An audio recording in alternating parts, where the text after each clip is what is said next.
Today is July the 28th, 2023. My name is Tanya Finchum. I'm with Oklahoma State University with the Oklahoma Oral History Research Program. With me today is Ashley Walters, a 2018 graduate of OSU and a former Ruff Riders for Pete's Pet Posse, or P3 for short. Currently, she's with the H.B. Parsons Fish Hatchery, which is part of the Oklahoma City Parks and Rec. We'll learn a little bit about that later because I don't know much. And today we are in the Patience S. Latin Northwest Public Library in Oklahoma City. And this interview will be part of the Stories from Oklahoma State University collection and will focus on Pete's Pet Posse. By way of context, P3, OSU's pet therapy program, was established in 2013 as part of the university's commitment to being America's healthiest campus and is celebrating its 10th anniversary this year.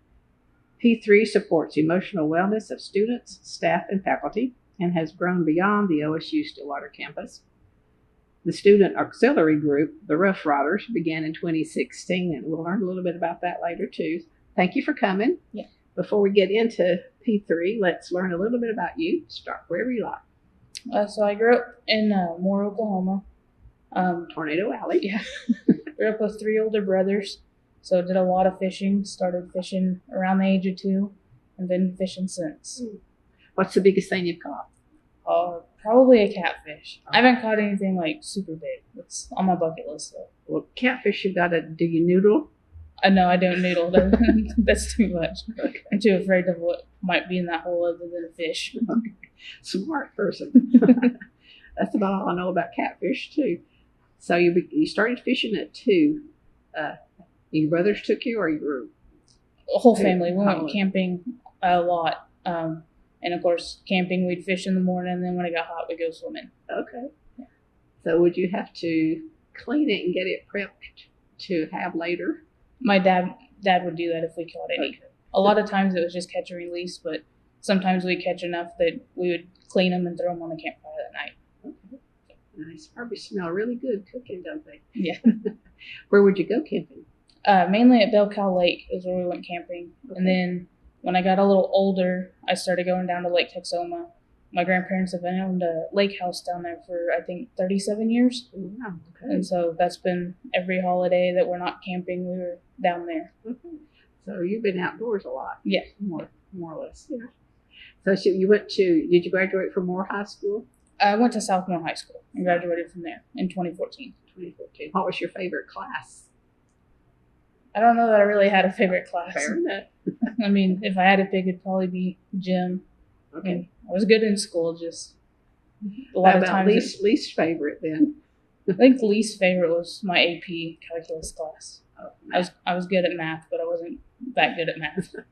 Kind of gets tough by that Yeah. point, doesn't it? Yeah. I didn't get there, so you did more than I did. So were you in 4-H or FFA or any of that? I was not. I don't think our high school offered it. Okay. And since you're from Moore, I have to ask, has a tornado come close? Within a mile. Within a mile, okay. 2 within, I think, a year span. So the big EF5, May 20th, 2013, missed us by a mile.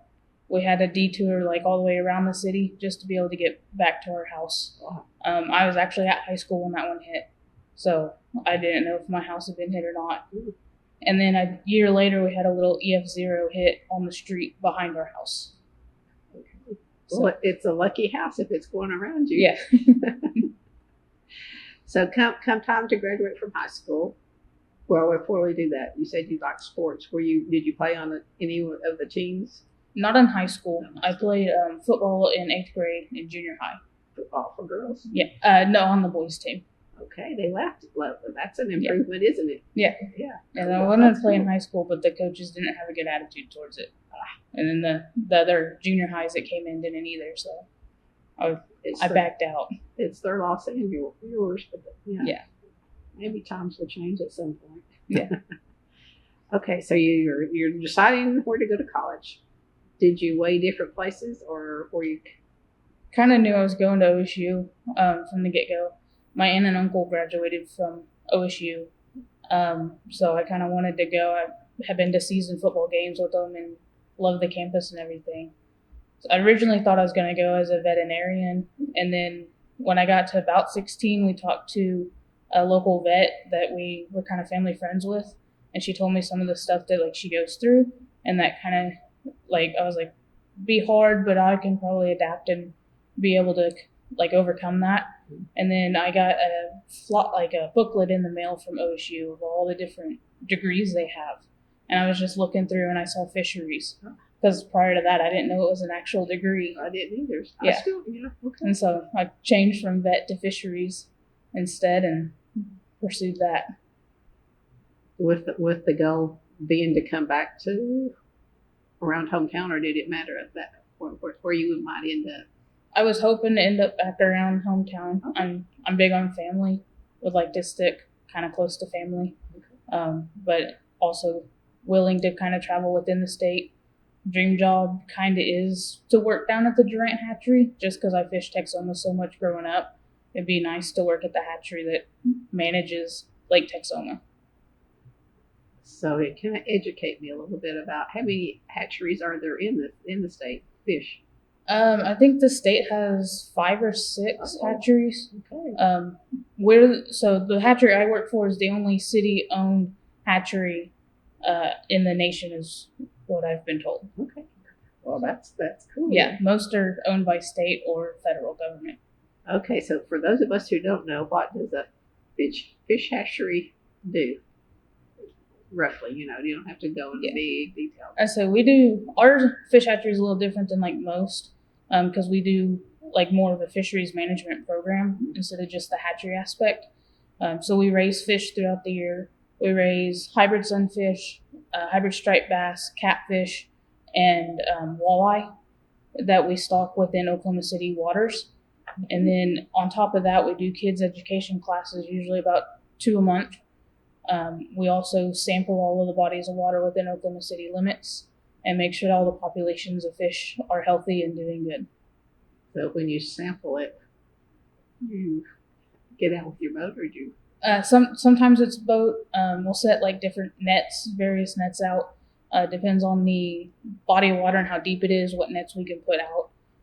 We also have an electrofishing boat, which just sends electrical currents into the water. It temporarily stuns the fish, causes them to float up, and then we net them up. And by the time we get our links and weights from them, they've got their bearings back and they can go back in the water and swim off. That's who knew? Yeah. So you help stock the lakes, and then you turn around and fish occasionally. Occasionally, yeah, we do sometimes get sent out on handline surveys to see what the fish are biting, lure color wise and stuff. So that way we can help out anglers when they call asking questions. They usually want to know when's the best day to fish a certain kind. Yeah, what they're biting on, or how to catch them, or where's the best spot to catch them. So well, there's probably not a straight answer for that, is there? No, the best spot. Not usually. Usually depends on the day. Yeah. Okay.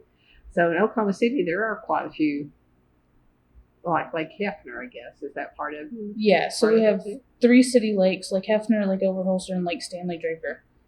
And then we have 9 close to home smaller ponds that we also manage. And what's a close to home pond? It's a program started by this Oklahoma Wildlife Department, and it's just meant to have a place that kids can go fishing that are within neighborhoods or close to neighborhoods and like parks. And it was aimed for kids and like seniors or people who may have ADA, and it's just easier for them to get around and be able to fish these spots versus going to a big lake. Past coming to this library was Crystal. Is it Crystal Lake? That's probably not part of it. Is it part? Yeah, that's part of it. That's actually where we set our nets, or pulled our nets from today. That's a close to home. That's considered a close to home lake. Yeah. Okay. That's good to know. Are there very many females doing the work that you do? Seems like there's getting more. I've been with the city for I think 5 years now. And when I started, a lot of like the state that would come and help, or that when we go help them, it was mainly guys, and now there's more girls starting to show up. I know at the hatchery, other than the biologist, for the last 3 years, the other, like me and the other part-timers, have been women. We do have a part-timer right now who's working with us till she goes back to school, and then an intern, and he's going to go back to school soon too. So, well, in your classes, were there very many? It was about equal. Equal, okay. Yeah, which, I mean, our classes that were actually fisheries kids, I think there was 10 or less of us. Okay. Yeah, most of them were zoology majors, and then they were minoring in fisheries. But the ones that were actually focusing on fisheries, there wasn't very many of us. I don't even know what kind of class. I'll have to go back and do some research on what that is. Like, what would be some of the core requirements? I can go look, I guess. Core requirements would be anatomy for a fish. Yeah, we took some fish ID and ethology class. A lot of like English and math and kind of like the basic classes, and then the biology classes were how to work in Excel, like calculating populations or setting up Excel files to calculate things. And then I had a couple classes where we went out and sampled fish, we sampled birds. A lot of it kind of overlapped, so it wasn't just straight fisheries class. It's kind of just a wildlife class. Okay, that makes sense too. Was there a class that was really, really hard? I think the hardest class was one of the it was fisheries techniques, or I think was the name of it. The material itself wasn't too bad, but then we had to create like Excel files on our own to like do that, like run data and come out with numbers. And some of that was tricky, trying to figure out how to put the formulas into Excel and understand it all. It started to be a lot of like numbers and math based. And they don't do that in high school, do they? No. Prep you for that. So when you first came to OSU, you already knew that's what you want to do. Yeah. I mean, after you went through the process of applying and all of that. Where did you live? What dorm or? I lived in Wins Hall all 4 years. All 4 years, okay. Yeah. So you didn't have to walk too far to get to classes from that building. No. Yeah, pretty much walked every class and only moved my car on the weekend. Or your first day on campus, or when you were moving in, did your family bring you up and drop you, or come with you, or did you just tootle up the road by yourself? They came with me. Mom, Dad. I don't think my brother came, but my nephews came, and then my grandparents. They all. Yeah. That was hard to say goodbye, wasn't it? Yeah. And so they came up, helped me. Mom and Dad kind of helped me start setting up my room. Mom helped me get my like parking permit and all that because I hadn't done it yet, and finish up what I needed to. And then before getting to college, I still have anxiety, but it was a lot worse then. And so we all went out to eat lunch, and halfway through my lunch, the anxiety attack hit, and I ended up not finishing lunch. And then when it was time for my family to leave, it hit again. And so it was a exciting day at first, and then kind of turned into a tough day. Did you have a roommate that could help you through that? Not at that point, because my roommate was an upperclassman. Okay. And I had moved in for that welcome week that freshmen go through. Okay. Yeah. Welcome week, or whatever they call it. Yeah, but I did go out and do some of the welcome week activities, and that kind of helped a little bit. Did you come to the library, because they have a welcome week house party? I think I did. I have a little 3D printed stand that holds a phone, and it says the library on the back. Okay. And I think I got it from that. You did. I was probably at the snack table. That's what I usually volunteer for. You hand out whatever. Fruit roll-ups was always popular. Yeah. So you're the youngest of 4. Yeah. Your 3 brothers had not gone to OSU? No, none of them had gone to college. Okay. So you showed them up, huh? Yeah. That's good. Well, good for you, I think. So was there a time in there in that first couple of weeks that you thought, I can't do this, I'm going home? For about, I think the first 2 months to 2 months, it was that way. Long time. Okay. Yeah. Kept kind of, I'd go to classes, and I had a freshman orientation class where we kind of got paired, I think groups of 4, with a little orientation leader. And she was really good about helping me calm down and kind of helping me go through things. And then my aunt ended up coming up and visiting. And while she was there, she took me over to the counseling office and helped me get appointments set up. And so that helped a lot. And then family was also calling and checking in and talking to me.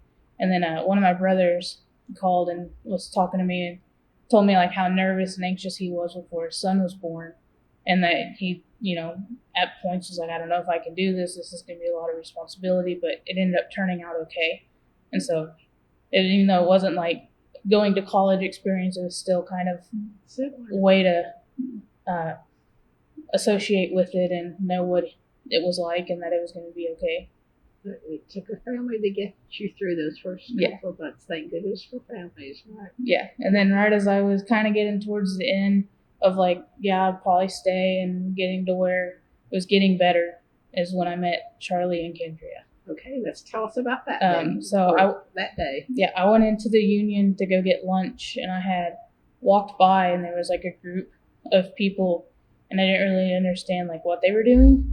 And then I like saw the dog, and so I went over and petted him real quick, and didn't really make a whole lot of interaction because I was like wanted in and out as quick as possible, not be noticed kind of thing.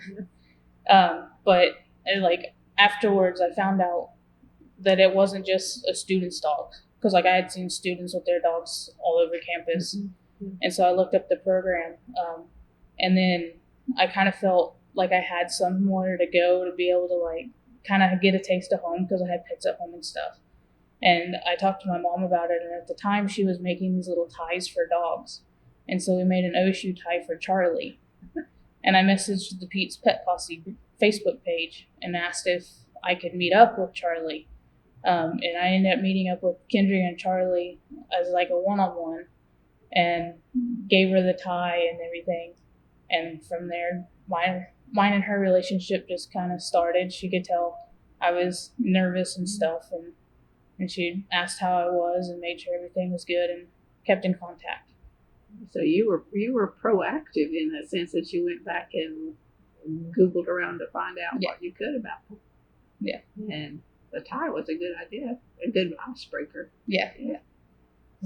Grew up an animal lover, so it was like I knew I could, I didn't necessarily want to talk to people about what was going on, but I knew I could just go love on an animal and it'd be okay. But I didn't want to do that to a random student's dog. And so when I found out that there were dogs that were there for that purpose, it really helped. That would have been the fall of 2014. Yeah. What had you left a dog at home?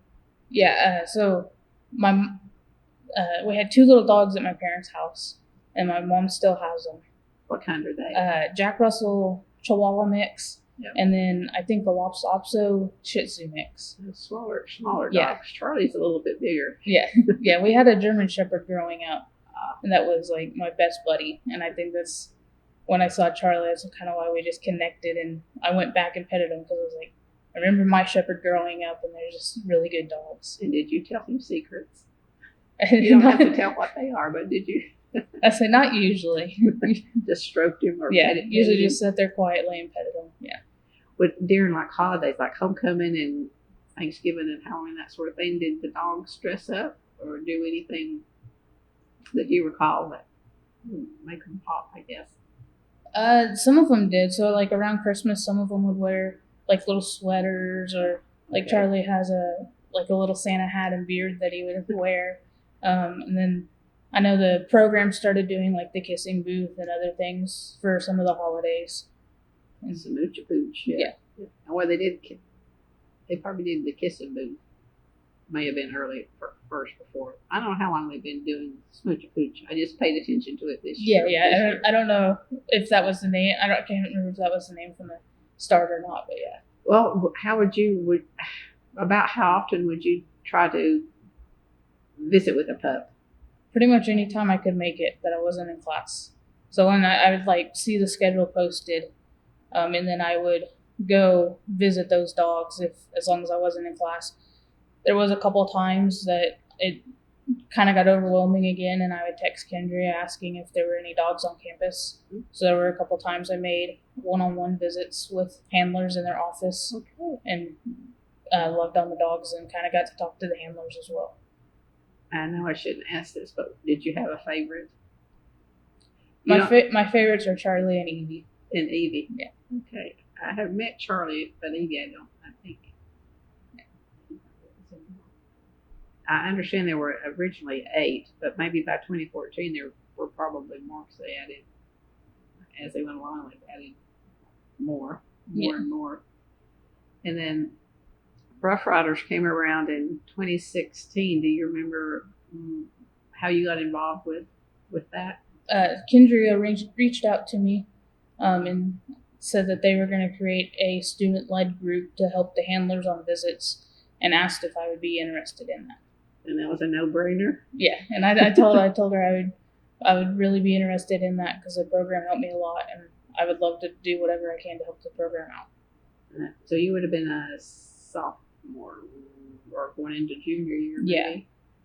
Yeah. I'm not sure what time of the year they did that, but yeah, 2016. Either into sophomore or beginning of junior. Yeah, I can't remember either. Yeah, I'm guessing maybe in the fall, but I don't know. It doesn't matter. You just so you said yes, ma'am. Yeah. When do I start? Yeah. Okay, explain to us what a Ruff Rider does. So we pretty much went, and we would sign up to go on certain visits, and we would assist the handler with anything they needed. We'd also take pictures. We'd pass out the little trading cards. We'd answer questions if students had it, especially if like the handler was talking to another student. That way there wasn't a big crowd. If for any reason, I know there was a couple visits where a student came up and the handler realized that student needed more attention or like one-on-one attention, and so they would kind of grab us Ruff Riders and go, hey, we're going to go talk to this kid, or we're going to walk them here, walk them there. And so we kind of help with the crowd and explain to people like what's going on and why the dog wasn't there. And most visits were about 30 minutes or an hour. I think 30 minutes. Mm-hmm. So when you look at a list, I'm assuming that's on Facebook. When you say you look at this list of schedules, when they're going to be where? Yeah. It's posted on. Yeah, it was posted on Facebook and I think Twitter, so social media. Yeah. Forget about Twitter. Yes.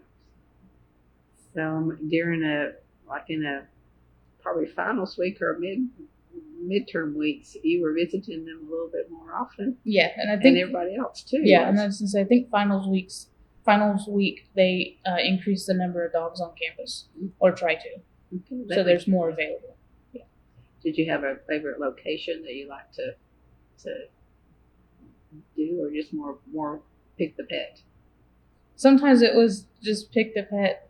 Whitehurst was a good one because it didn't get as busy. The library wasn't bad, and I did several in the library, but the library can get very busy and large crowds form very fast. Very fast, yes. Yeah. I think for the Smoochie Pooch, they had 2 down on the foyer and 2 up on the stairs. So there were 4 dogs, and there were lots of kids. Yeah, so I shouldn't say kids, a lot of students. So, did you get gear? We got a Ruff Rider. We got a T-shirt and I believe a polo that had the Ruff Rider logo on it. Would you have to have that on if you were fulfilling that role? Yeah, if we were doing a Ruff Rider position for one of the handlers at a location, we had to have that shirt on. Yeah. Okay, so you'd have to know that morning what you were going to be doing for that day, or just carry it in your backpack and switch if you needed to. Usually I kind of knew, so I'd have it on in the morning and just be prepared. Okay, and so I skipped a year. 2014 you came. 2015 was the parade accident. Mm-hmm. And you were already visiting the P3's group by then. Do you remember if there were more events or following that bad accident? I remember they had more dogs on campus, and I think they had a setup with like actual counselors too, where it was kind of one-on-one. So if kids needed or students needed to come in and talk, and it was more of a they wanted to talk in private, but they wanted the dog present, that was an option. Do you remember much about that day in particular when that happened in Stillwater? Yeah, I was gonna go with friends to the parade, and someone pulled the fire alarm at like 3 a.m. in the dorm. And so when my alarms went off that morning, I just couldn't get up, texted a friend that I wasn't going to make it, and went back to bed. And then I woke up. When I woke up again, my phone had gone off several times, and other friends were asking if I was there and if I was okay. And I didn't know like what was going on or why they were asking. And then I saw it, like opened my Facebook and saw it on the news. And mom and dad probably calling too, huh? Yeah. All family was like texting me, making sure I wasn't there and everything. So, had you been to a homecoming parade before? You would have gone in 2014, maybe. I don't think I had been as a student. I think the last time I had been was with my aunt and uncle. We came up for a homecoming parade one year. Okay. So you already knew a little bit what was happening at OSU then, yeah, but way before, or what was available. That was a bad weekend. We've had several of those though at OSU. Yeah.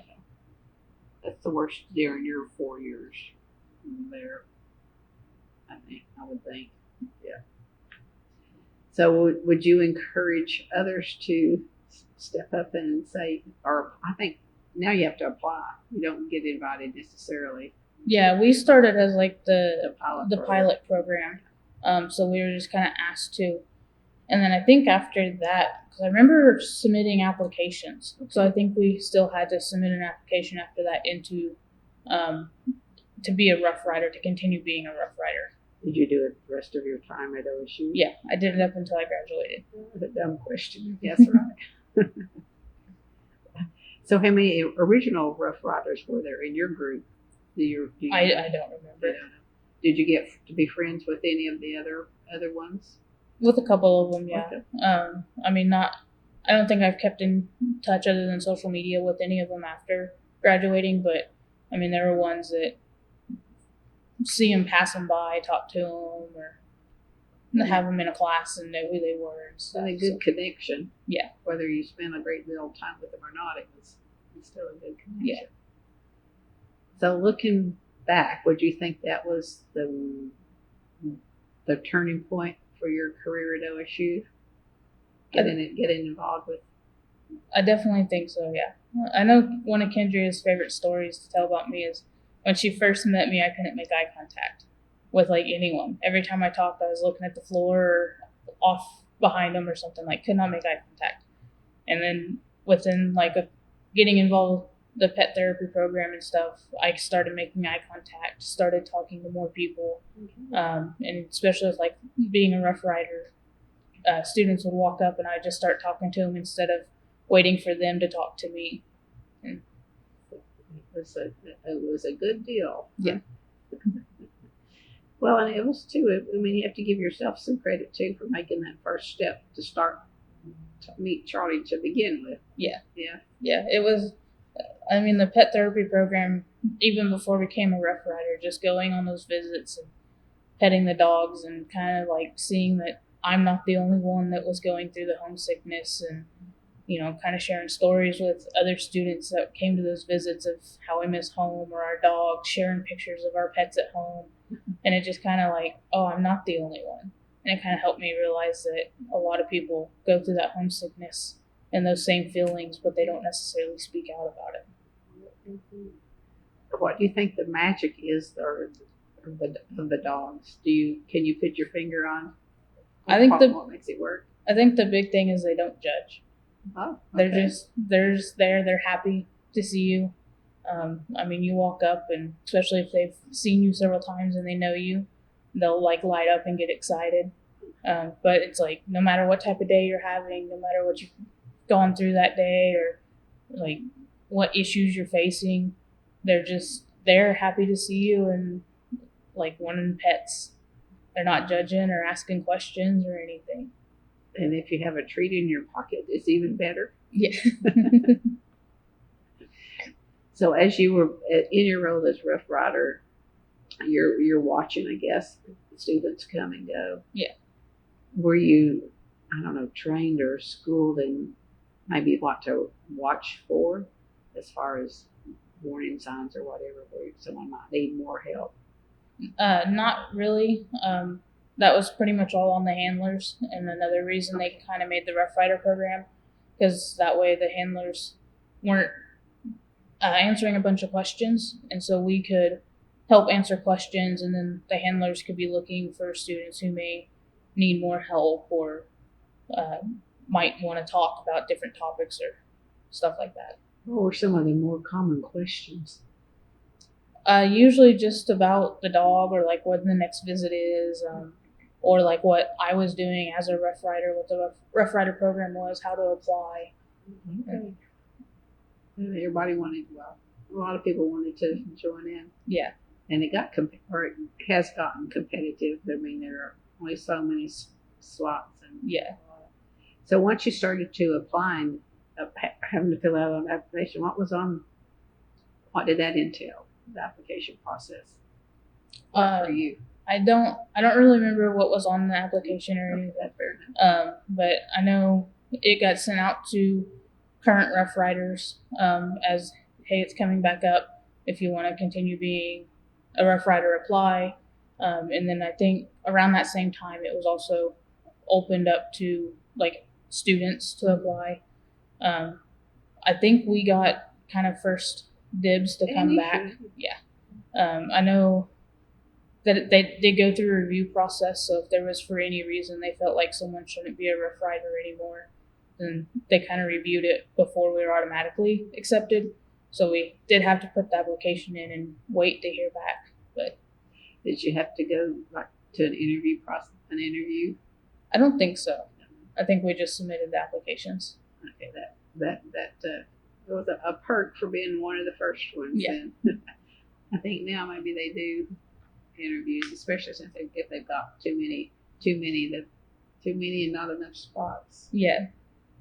So, do you remember some of the other dogs' names? You mentioned Evie and Charlie. There was, I think, Cooper when I first started, Okay. or it may have been before I became a Rough Rider. He was there freshman year and I think part of sophomore year. There was Roscoe, which we went and saw in the library a lot. Okay. Brisket. I can think of the breeds of dogs. I have a whole stack of the trainer cards at home. So when I graduated, I only had 2 dogs that, like, I didn't have their trainer cards for all the dogs in the program at the time. So how can we go about getting those? Have a complete set. Yeah, I emailed the handlers and kind of told them that I was graduating and that was part of the Rough Rider program, and I wanted to get those last 2 cards. And because I think I had 4 at that point, and I got 2 of them. 2 of them reached back out and said that I can buy and pick them up, or left one outside their door. And then the other 2 I never really heard from, or we couldn't find a time that we could meet up. We'll have to work on that again, won't we? Yeah. For their anniversary this year, they've got new cards, special ones. I don't know, and they even say 10th anniversary or whatever. And they had contests. Well, students could collect all of them. They could come and do something. I'm not sure how all that worked out. But trading cards, you don't think of that being as popular, but college students like that. Yeah. When they first started doing the cards, I remember kind of thinking like these are really cool, and like some students will want them, but I don't see like a whole bunch of students wanting them. And then like when the word started getting out about them, it got to the point that students weren't even petting the dogs; they were just coming up and asking for the card and then walking off.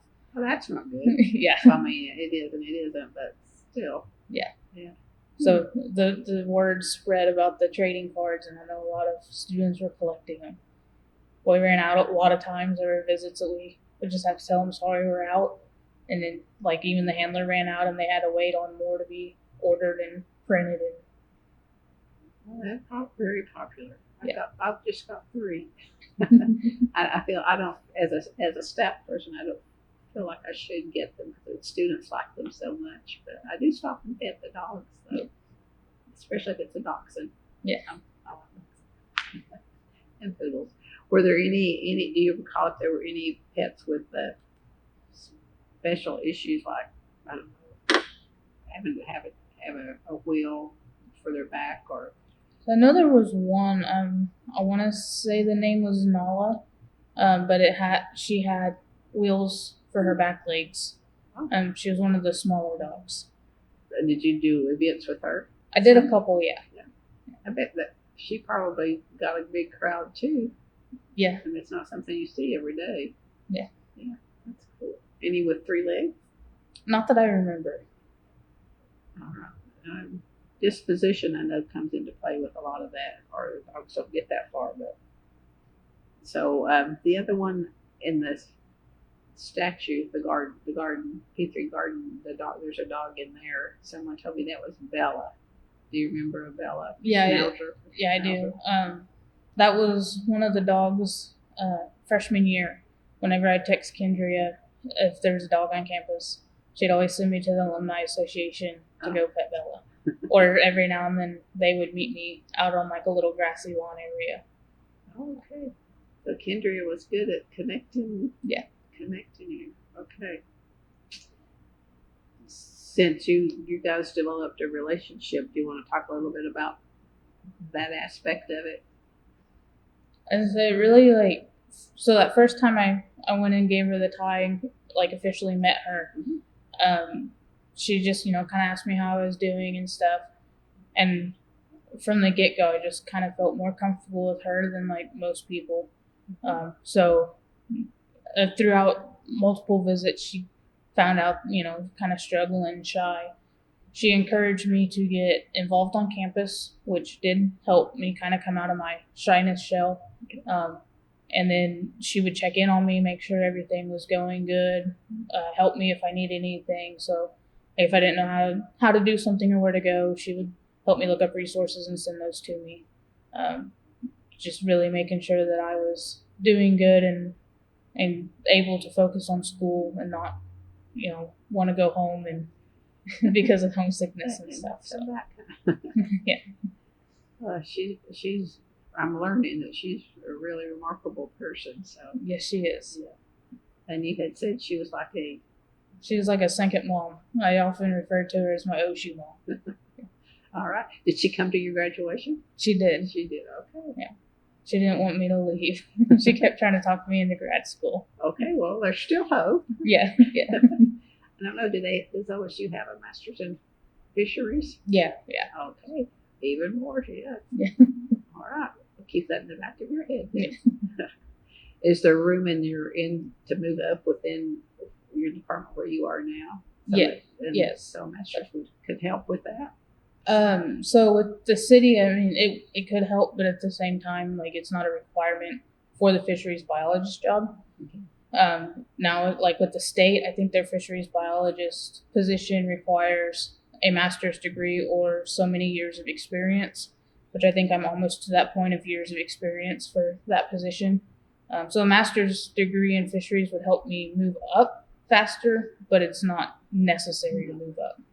Would that require that you move away from Oklahoma City to do the next tier for the state? Or if I go work for the state, yeah. You'd have to leave there. I think the closest one is a research lab down in Norman.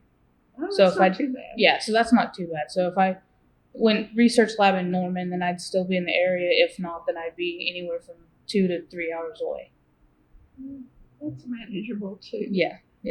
Okay, so we're just putting that on your radar. Yeah. So did you attend any of the baccalaureates? And I can never say that right, but when the dogs graduate, the next class of dogs have their graduation ceremony. I know I attended one for sure, because with the Ruff Rider program, we got asked if we would help like with the training of the new classes. And I did help with that one year, helping those dogs train and get ready. And I went to that graduation for sure. I can imagine that's pretty cool to watch. Yeah.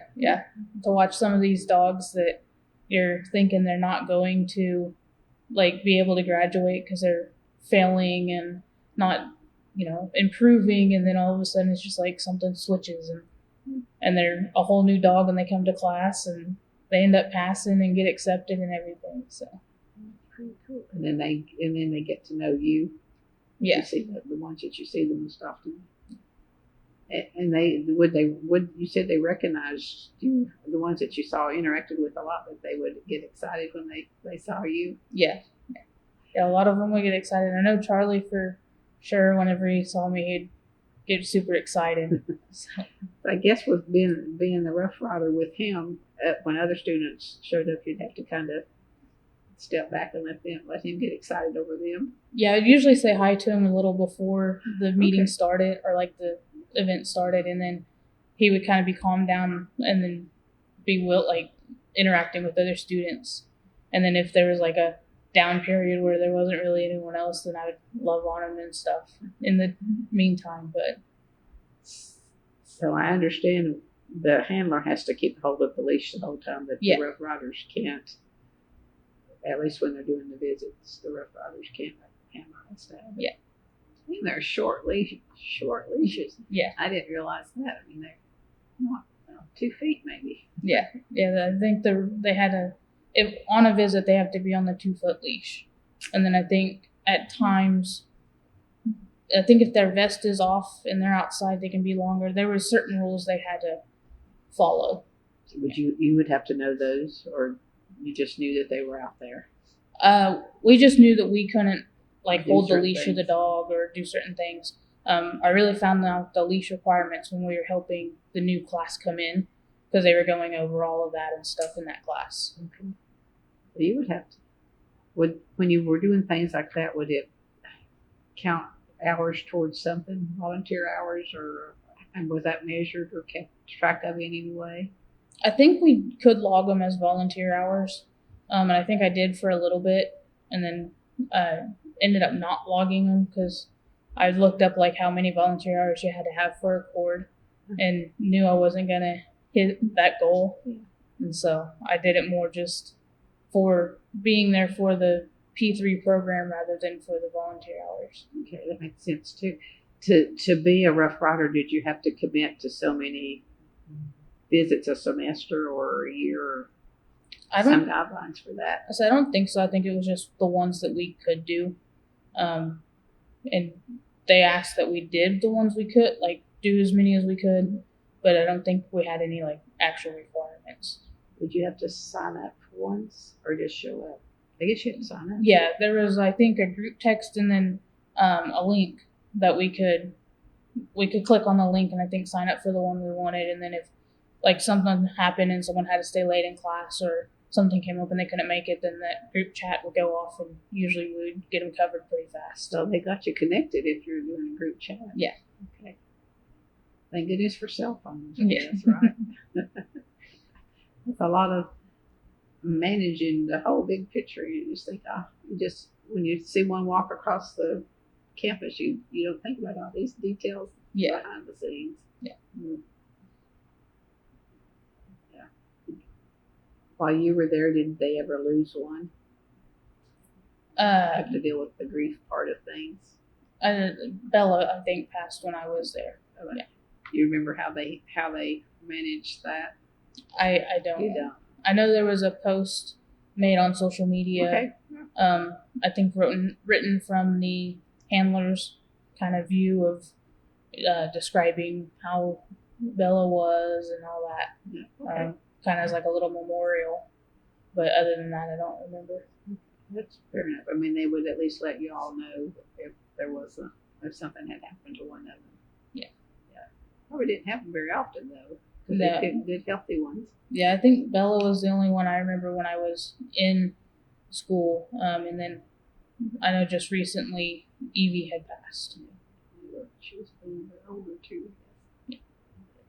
That's a sad subject, but it's just part of life too. To see how you losing a pet's hard. Yeah, it is. Yeah. I think anyway. Yeah. So if you had to do it over again, you'd pretty much do the same thing. Oh yeah. Yeah. Oh yeah. That maybe not lose your lunch on your first day there, huh? Yeah. Wentz Hall. Did they have?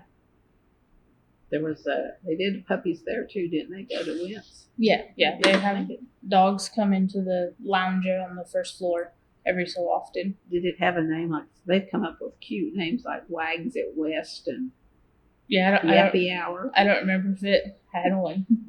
Waggin' Wednesday. And Bow Wow, I read somewhere that they had done had a Bow Wow festival, film festival. Do you remember anything about that? Yeah, I went to the one that they had when I was in school still. And what was that like? Have a clue. Yeah, so it was pretty much like a bunch of videos, clips of videos and stuff of like dogs. Some were funny, some were like sentimental or how a dog helped. I think there was like one video of a kid who was an amputee and was like missing a leg, and then like a dog was brought in that was able to kind of get the kid to open up and be more social and kind of have a different outlook on life, and became like his therapy dog. And so it's just like different clips like that. And then Pete's Pet Posse had their clip in there as well. They had their own. Okay. Yeah.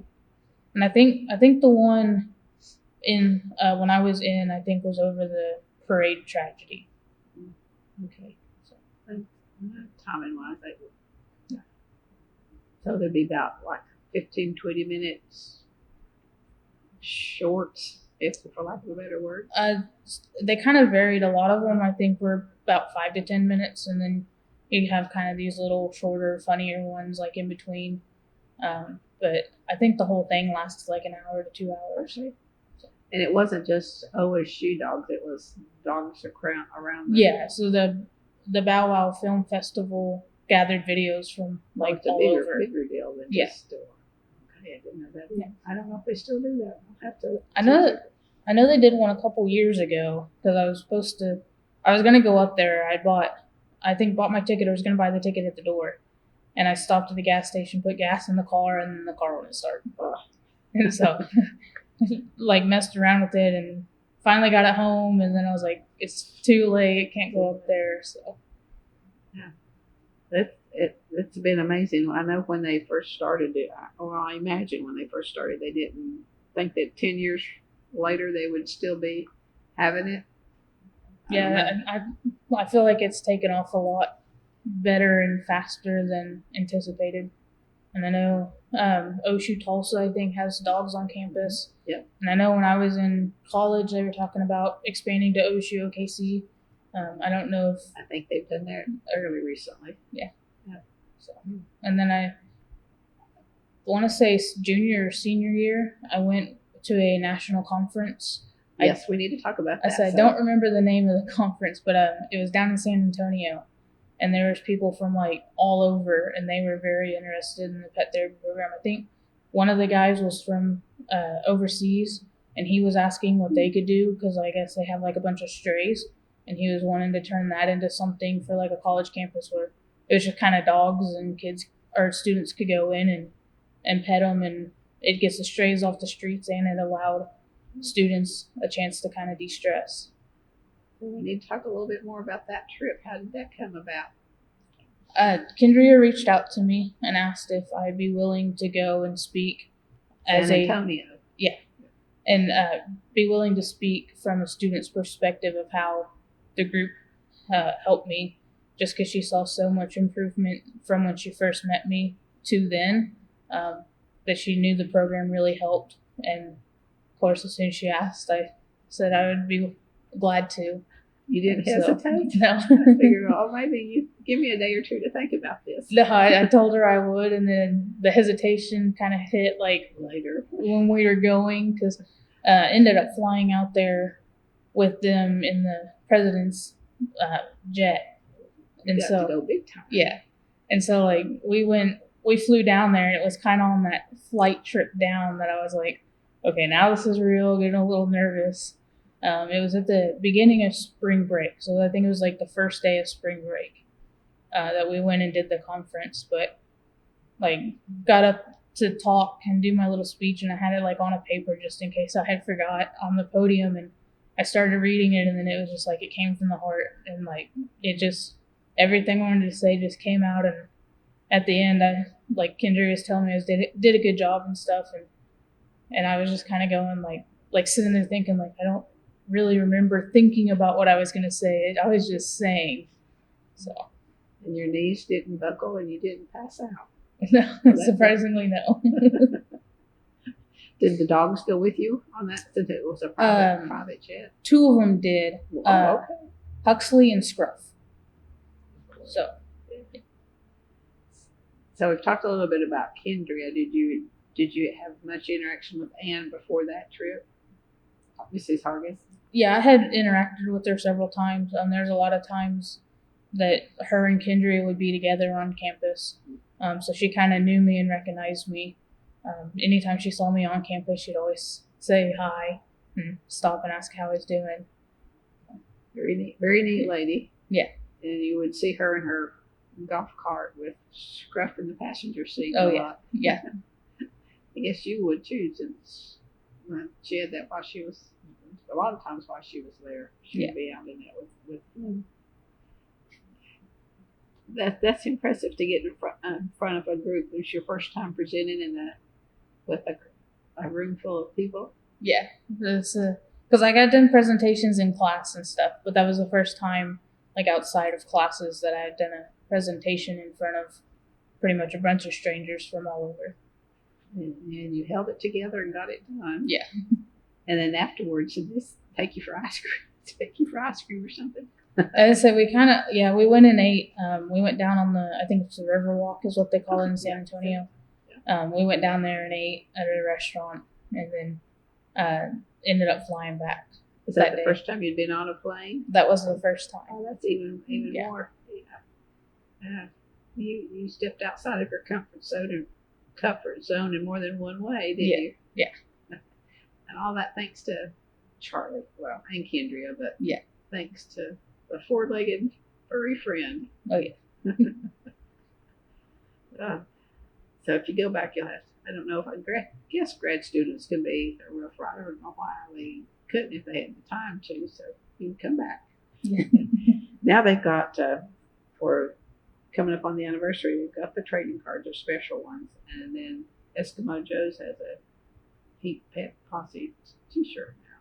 You may already know that if you keep up on Facebook. Yeah, I think I saw it. Yeah, so I'm telling you stuff you already know. So, so you still follow them? Yeah, You still follow them. Yeah, that's impressive too. It's been a good thing from OSU. For you. Oh yeah. Yeah. So do you have any dogs now? I do. I have one. She's a German Shepherd mix. Okay, so kind of like Charlie. Huh? Yeah. Did you name it Charlie? No. Her name's Zana, which is German for teeth. Because as a baby, she liked to bite. Like you'd go walking down the hall and she'd grab the back of your pant legs or your ankle, your shoes, and just like kind of bite and pull. She always wanted to play, but didn't realize her teeth were sharp. Well, that's a good name for her then. Yeah. I had read that Charlie was famous for goggles. Mm-hmm. He's got some goggles that he wears when they're I haven't seen him with those on. I'll have to watch. I don't know if he really ever had them on campus, but I know like if they drove to campus and the windows were down, or she had the top off the Jeep, he had them on. Well, that makes sense too. Yeah, I'll have to ask her about that too. I understand there were rules if you're transporting one, you had to have them safe. It had to be a safe transport, not just sit in the back seat. But to be a part of that alliance, whatever that they have to do, certified to do to be in it. Yeah. Okay, so in 2018, you graduated in May. I think they dedicated I walked the stage in May and then actually graduated December. I had to go back for one class. So I dropped a class senior year, which I mean, half the class dropped with me. And just one of the the statistics class? No, it was a genetics class, and just first time the professor had taught, and a lot of kids just weren't understanding and picking it up. And so I unfortunately had to drop because I couldn't pull my grade back up. And then I came and took animal genetics in the fall, and it was a lot easier than the other genetics class. Well, there was a workaround, and that's good. Yeah. I think in the fall was when they dedicated the P3 celebration garden. Did you attend that? Do you know the unveiling of the statues? Yeah, I attended that event. Brought my, at the time, boyfriend up with me. which was his, I think, first trip to campus. Oh, okay. So what do you remember from that event? I don't remember a lot. I remember we met in the library, just kind of confusing at times, trying to kind of figure out what all was going on for the event. And then kind of got it figured out. And then I know they said they were going to do the unveiling, and we went out. There was a lot of people, so big crowd, so it was kind of hard to see real good over everyone. But we got to watch it, and then a lot of pictures. I think I stuck around and took a picture with Kendria with the statue and everything. So let's have you tell us about the statue. What you know about it, if any. Listen, I don't really remember much about it. Didn't really hear much about it being constructed or anything. It was just told about the grand opening that was happening for it, the unveiling. And then who is it modeled after? We all had our suspicion that it was Kendria, and she would never really say yes or no. But we all thought it was modeled after her. So yeah, and I still don't know about the Ruff Riders or the student, whoever's with them. I don't know. No one has said who that's modeled after. Yeah, I haven't heard either. So it may just be the sculptor's granddaughter or something, for all I know. So and I have learned it is Kendria for sure, and that the dog was Bella. So that's good way to capture both of those. And then now that to give Mrs. Hargis credit too, it's now called the Ann Hargis Center for Pet Therapy. Oh, there's an OSU in there. So Ann Hargis OSU Center for Pet Therapy. Now, so Kendria got the statue and got the name. So yeah. And Charlie, I guess. Yeah. So would you would encourage other students to get involved too? Oh yeah. Whether they're homesick or just to get involved and be involved. Yeah.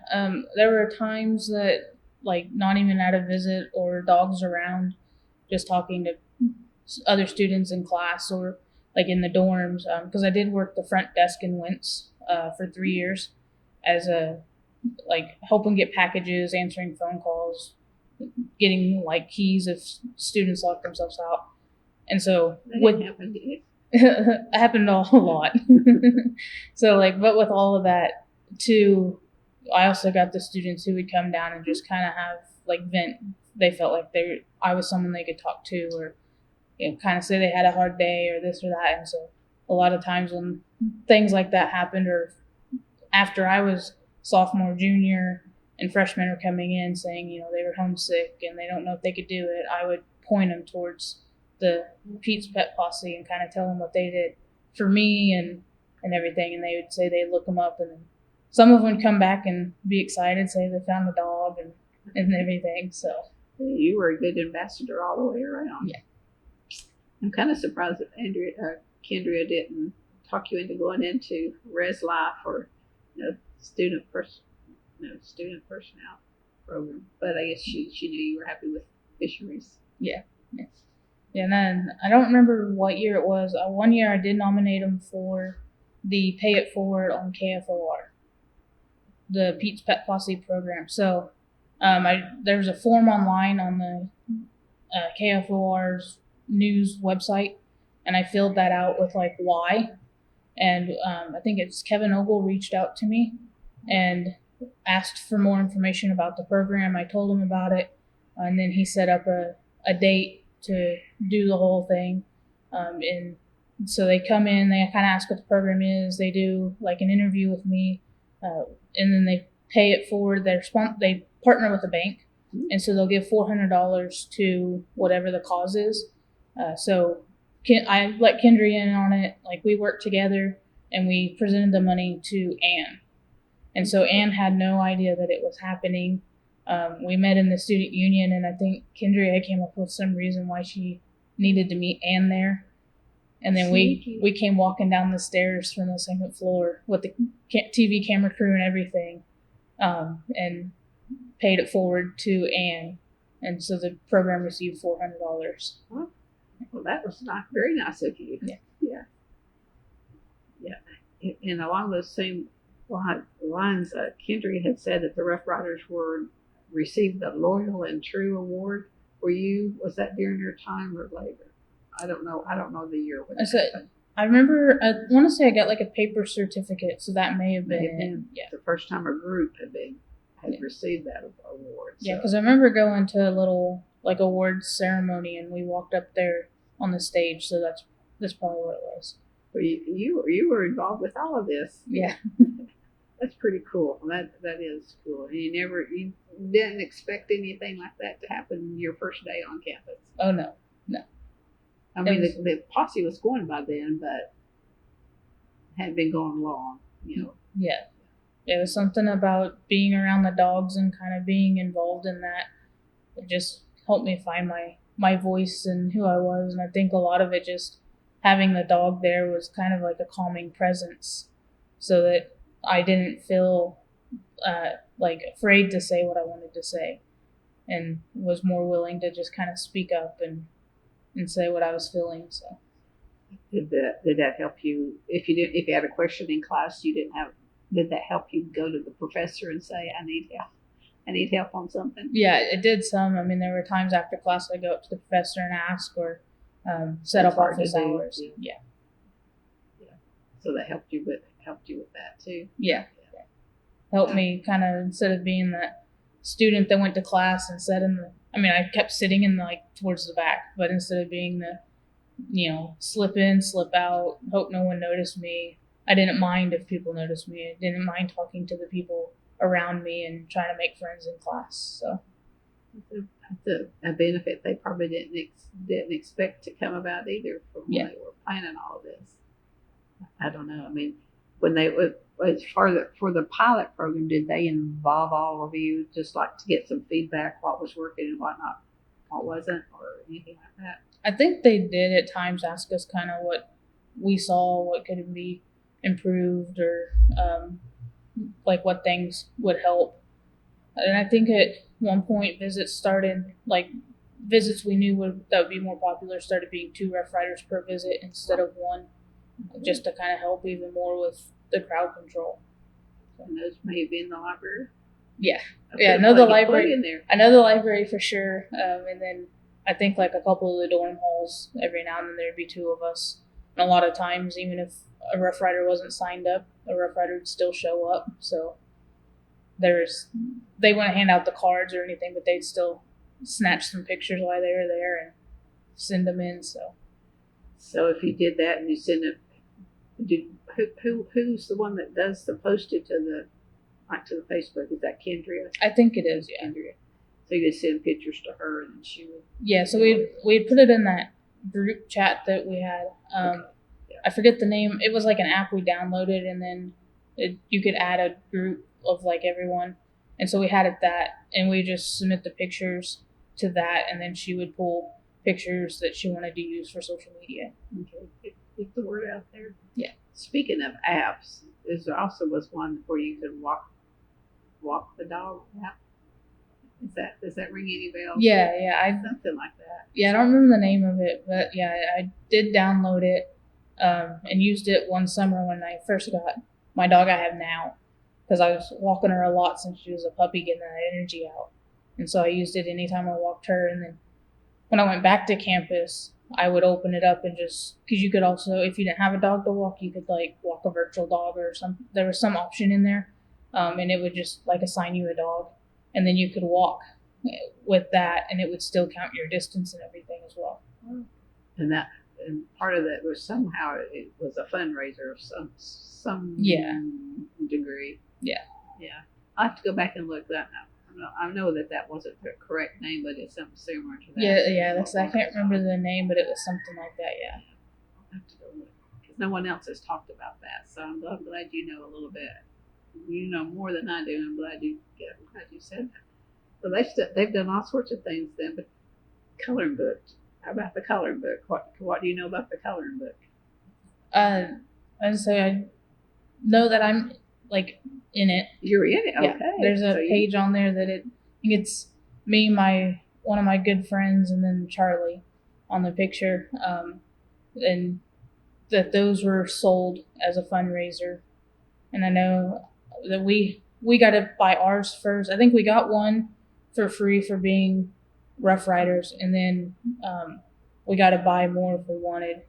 But I want to say those sold out quick at first, and they had to order more. Yeah, I can't. And they don't do that anymore, so I missed out. Do you still have your copy? I do. You do? I do. I have one that I colored like the first page. I think it was like the Pete's Pet Posse logo or something.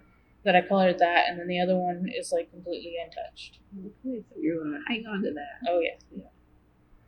It not knowing, are there other faces in there of people that I would know who they were? I can't remember. I mean, it's been 5 years or so since I flipped through it. I'm assuming there's probably one with Mrs. Hargis and Scruff. I think so. I mean, there has to be. Yeah, I think I want to say there might even be one with the like her on her golf cart or something. So, like I said, it's been a while since I but you remember that much. Yeah, and you're in it. Yeah. We can't have to get people to sign it. Yeah. I think on the one I didn't color at all, I got Charlie's paw print as a stamp. Yeah. So that's good. So I got his signature on it. I'm assuming you have some selfies with you and Charlie, or at least a picture with you and Charlie. Yeah, so I got a lot of pictures. Kendria was very sneaky with her phone. But it's like one thing about me. I've never really liked pictures or been comfortable taking pictures. And I would go on a visit to see Charlie, and afterwards my phone would start going off, and I would realize that Kendria was taking pictures, and I never saw her take pictures, but she always got really good pictures of us. So that means you were involved. You were paying attention to what you were doing, and she was being able to do that. Yeah. And then I know, and I think I still have it. One of the agendas you could buy through the student union one year had pictures on the back, and one of them was me and I think two of my friends in the I want to say somewhere in the student union. Oh, visiting with Roscoe.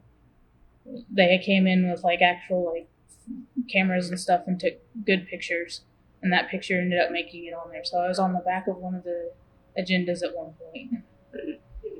Give it to people for Christmas back home and say, I'm famous. Yeah. That's impressive too, just knowing how you started. Yeah. To get to that point. Yeah. And so if it wasn't for the Pete's Pet Posse, I probably would have ended up moving back home the first semester of college and dropping out or transferring to OOHRP. You really think so? Yeah. You don't think your brother could have talked you into it? I mean, they would help for the moment, but then it would get to the point that weekend would come up and I would immediately hit the road after classes, go home, and that Sunday would be like excited to go back, but dread to leave home. And so, like, fall kind of helped because I was big into going to the football games and had my season pass. And so, like, that kind of helped because I had something to do on home games on Saturdays. So I want to go home those weekends. But if there wasn't a game, I was going home. And so it was, like I said, a lot of those weekends that I was like, I want to go back, but at the same time, I don't. Just homesickness, really no friends, and just if I wasn't in class or at a visit with the dogs, I was just in my dorm room by myself, like playing on my phone or like doing homework or so. It brought you out of your shell a little bit. Yeah. I mean, that's a good lesson for incoming freshmen to just hang in there a little bit longer. Yeah. Definitely get involved, whether it's the pet therapy program or intramural sports. Because I think spring of freshman year is when I got into intramurals, and so like that helped too. It's just get involved, because through involvement with clubs and everything is where you end up meeting people. And I met more people through that stuff than I did in class. How did you know to do that step though before Kendria? Had you done any of that before, like get involved with intramurals before? I had not. I heard about ultimate frisbee. So Matt Fletcher used to work the front desk of the student union, and I think I was talking to him one day and found out about ultimate frisbee, which then that led to the intramurals. And then, like, I found out there's flag football and stuff through other kids in class, like hearing them talk about it, but I didn't know how to sign up for any of that. And so I kind of heard about that and signed up for all of that stuff. You were better off than you thought, because you were at Yeah. least willing to give things a shot. Yeah. How about paddle people? Is that what they're calling? Yeah. The So- football games? Yeah. Sophomore years, working the desk in Wentz. Because freshman year, my roommate was a paddle person, and she tried to get me to join, and I was like, I want to, but I don't know if I want to be front row. So sophomore year, one of my friends, Amanda, that I met through work, she ended up being part of the paddle people, and was trying to get me to join. I was like, I don't know. And I think it was my junior year before I actually joined. Oh, so you were one. Okay. Yeah, so it was another friend had said, let's like join. And so there was a little group of us. And so we ended up joining. And so I think it was junior year that I joined. So I did junior year and senior year as a paddle person. Can anybody do that, or is there a process that you get picked? I think things have kind of changed since I was there. But for us, we just paid a fee. So we paid a fee to be part of the club, and then we could paddle.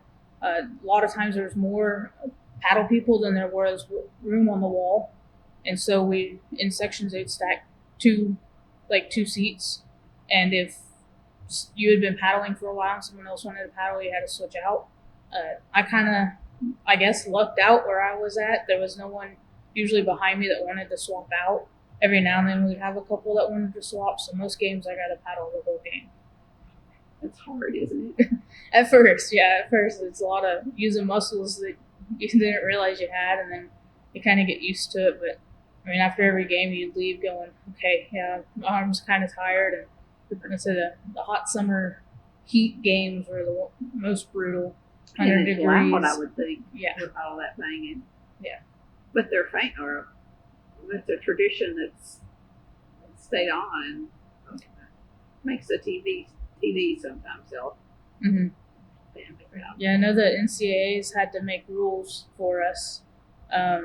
Other universities have complained about the noise because we used to be able to paddle nonstop, and then they made a rule that as soon as like the center grabs the ball, there's no more noisemakers allowed to happen. Like when the opposing team's on offense, and so if we paddled past that and we paddled into the play, so we would stop when he grabbed the ball. But if we paddled after the ball was snapped, we would get like OSU would get the penalty and we would get moved down the field. That happened. Probably at least once, I guess. I think it happened once when I was a paddle person, but it was very like you did it, you got taken off the wall the rest of the game. Like they put people every so often that were like watching and kind of controlling a little section. Yeah. So if there was someone that, went past, then that person would get pulled off, or if someone was leading and that leader kept going, wasn't paying attention, then they would get swapped out. So It's not as easy as you think. No, is it's not. And trying to stay in rhythm with everyone too. Well, that too. Yeah. And if you're shorter, you'd have to lean over further. How about the pad? I would imagine it gets worn out, or at least once a season, maybe. Well, 6 times, 6 games, 6 or 7 games, maybe not. Yeah, so they usually didn't look too bad, but I'm sure they've had to replace them. Every now and then they would like fall and like land down on the field, and the event staff would come over and put them back up real quick. Did you have to make your own paddles, and can you take them in yourself? We couldn't take them in because they were considered weapons. Okay, that makes sense. So the president and like vice president, I think, would go get them every game and bring them, and then they would start them at one end and just start passing them out. If we camped out the night before a game, we got to get in early, so we'd actually get in the stadium a little before the players walked in from doing the walk. And so we get to be in there for a while and kind of get set up and hang out and claim our seats before all the other students got in. So you would have to camp out every... Yeah. If you wanted in early, you had to camp out. Yeah. In a tent? Did you get a tent? Yeah. Did you have a tent? Yeah, I had a tent, so. You didn't have to be out in No, a tent set up on the concrete just outside of Boone Pickens Stadium. Yeah. And how many would be in your tent? I was just me in my tent, Okay. but there are a lot of other students had tents. Some just had hammocks. Some stayed up all night. Could you leave and come back, or did you have to stay in your spot? A lot snuck off, but you're supposed to stay all night. So they, at one point, started cracking down if they realized that you left and then came back.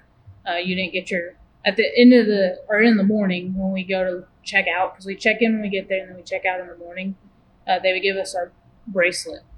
Okay. And so, like, if we didn't stay or they noticed we left, you didn't get the bracelet. So how early would you have to set up your tent? I think it started at like 6 or 7 the night before. Okay, so not Yeah. like at noon. No. We could miss class. And I think before it was like first come, first serve. So, like, back before I started at OSU, they used to just camp out as early as they wanted, and that guaranteed them getting in early. But then it became kind of more of an organized event for paddle people. So it started at a certain time, ended at a certain time. It ended up being like there was some nights that the wind's blowing and the tent's like lifting around us, and they would tell us to pack up and head out. And everyone that was still there got a bracelet. And then, like, if our big rainstorm or thunderstorm came in, we get told to pack up and go back where we're staying, but we would still get the bracelet because it wasn't safe at that point to stay. That's commitment to do that. Yeah. And you did it pretty much for all the home games? Yeah, for most of them? Yeah, when I was in paddle people, yeah. And if they're really organized, if they have a president and vice president. Yeah, and then I think they had 4 or 5 like kind of leadership roles that we would vote on at the end of every season to fill. So they had people in charge of just equipment. They had the president, vice president. I think they had a treasurer who dealt with like fees and everything like that. Would you have to be part of the paddle people in order to be in a line with the tents, or could any student that wanted to get in early at the game be in? It was a Gundy deal, isn't it? Is that what they call it? Yeah, I think yeah. Anybody can. I think anyone could, but for the most part, we were all paddle people. So how many? 150? How many would be doing that? There's probably 25 at least, I would think. Yeah, I think it was 50 to 100 or more. Okay. I know senior year, I think it was, that they shortened some of the area. So we used to have down, I'm blanking on the side, but we used to have the visitors side. We used to have part of that, and then we had like the whole the whole end zone. Okay. Like the whole wall. And then they ended up shortening that, so it was only, we had the wall in front of the recruits or something like that. They shortened it, so we lost part of that wall, and so we lost wall space to paddle, and that kind of caused people to stack up. But there was times too that we didn't have as many members, or we had members who signed up but then never showed up and paddled at the games and stuff. So I can imagine you're calling Mom, I'm in the tent getting ready for a football game. Yeah. So paddle people, intramurals, Pete's Pet Posse. You were busy. Yeah. And then working the desk at Wentz, and then passing your classes. Yeah. So that pretty much covers your fun and work and class. Yeah. Wow, you had a well-rounded education or experience at OSU. From where I'm sitting, it looks like you did. Yeah. Even though it got off to a different type of rough start. Yeah. You got into there for a better rough. Yeah. Started out rough, but then as I got involved and didn't have time to, sit there and think about being homesick, and started realizing, hey, I'm having a lot more fun up here. Then that's when it just like, no, I want to stay. I want to finish these 4 years out. It was hard to leave at the end of the 4 years, but at the same time, I wanted to stay for the fun part of college. I didn't want to stay for 2 more years of classes. More classes. Yeah. I get that. Well, and then did you notice once you got involved with P3 if your trips home got less frequent? They did at times, yeah. So instead of every weekend, I would times once a month, or just that's a bit, or just every so often. And then I got into I don't remember the name exactly. I think it was like Trio SSS or something like that. It was a program for like first time students who were the first in their family to go to college. And so they would help us with like resources on campus. And I think it was sophomore year that I got involved with that. I don't remember. Someone from there reached out to me and asked if I wanted to be part of it, and then I applied to the group. But like I met with him, I think once a month, just to kind of discuss how classes were going and how everything was going. He helped me build my resume. He helped me go through a bunch of stuff. I met people through that group that I kind of got to know, and a lot of them went through similar experiences because they were the first one. They didn't have someone to tell them how college worked or how to do things. So through that, I got connections as well. And then that program offers scholarships and a lot of stuff to help first time students so that they can stay in college and continue. You were good about finding all those and taking advantage of them. I know they're all out there, but learning about them and then following through to do it. It's two different things. Yeah. So it's definitely overwhelming at times trying to look things up on the website or like figure things out on your own if you don't know anything about the campus, because there's just so much information out there. So it was nice to have people that knew things about certain topics that could kind of filter through and be able to give it more concise instead of like, here's all this information and everything. So there's a lot of it out there. So in Wentz, did you stay in the same room all 4 years? Yeah, I was in room 702 all 4 years. Didn't want to go on up to the top? I thought about it at one point, but I was like, I kind of like the room. You come off the elevators and then I was like right there. So move in was nice because I didn't have to trek all the way down the hall with everything. I'd come off the elevator, be in my room, and then like leaving, I didn't have to, because the hallways weren't like super narrow, but they weren't super wide. So leaving, I didn't have to try to like pass someone. I could just easily get right to the elevator. That's avoiding people a little bit there. Yeah. Did Wentz have its own cafeteria? It had a little kitchen on the first floor that you could go down and cook, but it didn't have anything that was like prepared food. Closest for Wentz was the Kerr Drummond mezzanine. Okay. It had the sandwich shop and I think a Italian place, and then the barbecue place used to be somewhere else in between Wentz and I think Stout. There was that little area, and then they moved to Kerr Drummond. So got in there. No, I know where you're talking about. Yeah. So a lot of where I ate was usually Kerr Drummond, which is about to go by the wayside. Yeah. At some point, but not yet, because they've got to figure the food part out first, or they're getting ready. They're building that now. Mm-hmm. They've started building a new food thing in that parking lot there by Kerr Drummond. Yeah. So you probably already knew that too. No, I actually didn't. Last I heard was they were going to tear down the 2 tall towers. Kerr was like no one was allowed to stay in Kerr because it had issues and it wasn't safe, didn't pass checks. And then Drummond was the 10th and 11th or 11th and 12th floor couldn't be used because they weren't safe. And so I know starting like junior year they were talking about tearing them down. Last I knew they were still standing. So they're still standing, but they're on the chopping block. You're right. It's just a matter of when. Yeah. I think there's no one can live in them now, but they still have the food part because they can't. There's no place to do that at the moment, but they're fixing that too. So yeah. That'll be an interesting day when they take both of those down. Oh yeah. Yeah, I know.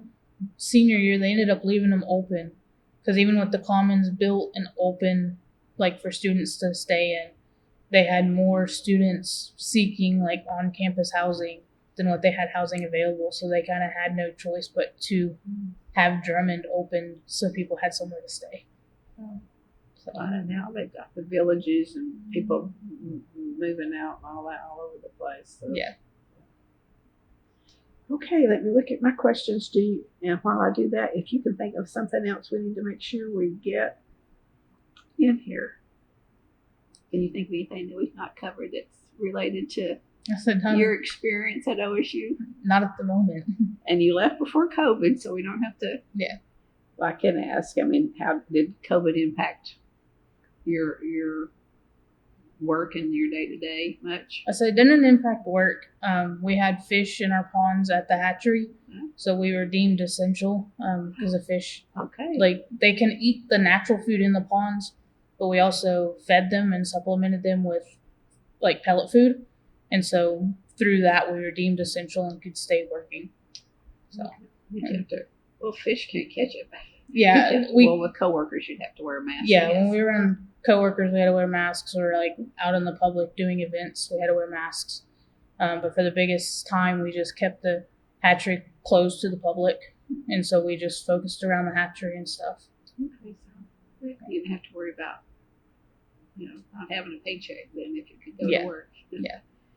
All right, that's all of mine. So I'll end with asking maybe a highlight from your OSU experience. I think highlight would definitely be the Pete's Pet Posse program. Yeah, that was a loaded question, wasn't it? All right, thank you very much for coming and sharing today. It's been great. Yeah, thank you. I'm for quite having impressed with you. No wonder Kendria said you've got to do her. So thank you for coming. Yeah, thank you for having me and for coming down here. Yeah, go Pokes. Go Pokes.